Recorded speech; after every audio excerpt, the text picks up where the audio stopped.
over to Daniel chapter 8, because when we read in Matthew, it said, spoken of by Daniel the prophet. So now we're going to go to Daniel chapter 8 so we can get better understanding of who this abomination of desolation is. And we're just going to read 2 verses here in Daniel 8 before we go over to Daniel chapter 11. So Daniel chapter 8, and pick them up at verse 23.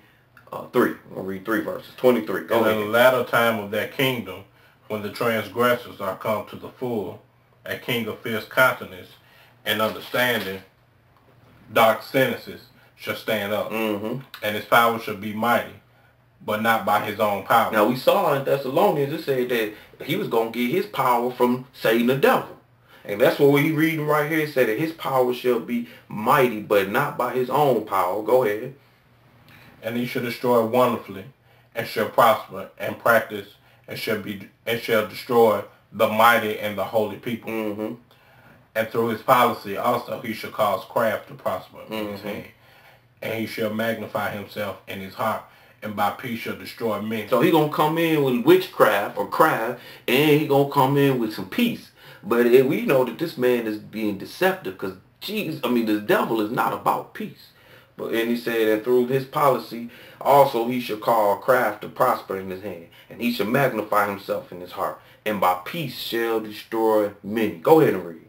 He shall also stand up against the prince of princesses, but he shall be broken without hand. Same thing Daniel was talking about. It said he was going to be consumed by the spirit of God's mouth. And said here he was going to be broken without hand.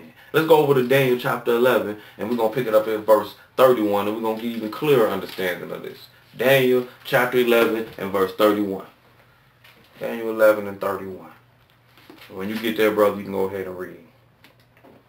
And arms shall stand on his part, and they shall pollute the sanctuary of strength, and shall take away the daily sacrifice, and they shall place the abomination that maketh desolate. Okay, so we got this sanctuary of strength, and he gonna take away a sacrifice in there. And say arms gonna come and they should pollute this sanctuary. Okay, now in build up, as we learn through history, and we learn through the facts of the matter, the so-called Jew over there in the Middle East, he right now is trying to rebuild a temple. You know, the Jewish religion, the Jewish custom, they don't feel like the Messiah has come.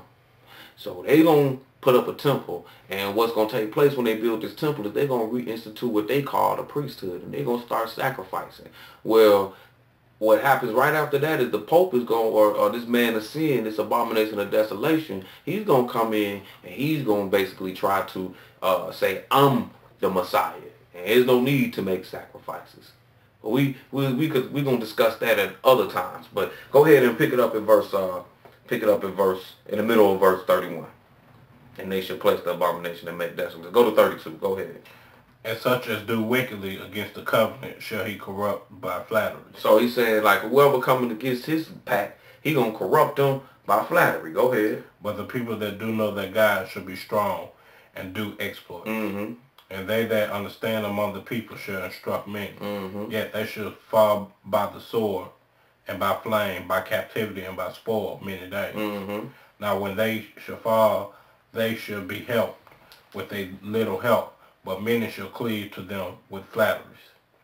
And some of them of understanding shall fall, to try them, and to purge, and to make them white, even to the time of the end, because it is yet for a time appointed.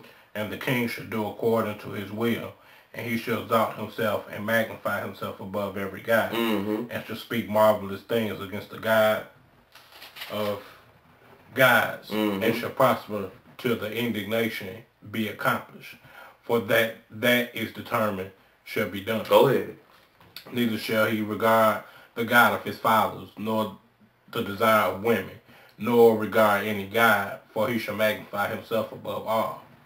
But in his estate shall he honor the God of forces, and a God whom his father knew not shall he honor with gold and silver, and with precious stones and pleasant things. Okay, let's go to Revelations chapter 13. So we got this same man, and we still see some of the same things. We're still talking about the end times, like we saw in verse, I think it was 36. He should exalt himself and verse 35, it said, and some of them of understanding shall fall to try them and to purge them and to make them white even to the time of the end. You know, we still see some of the same things about this guy.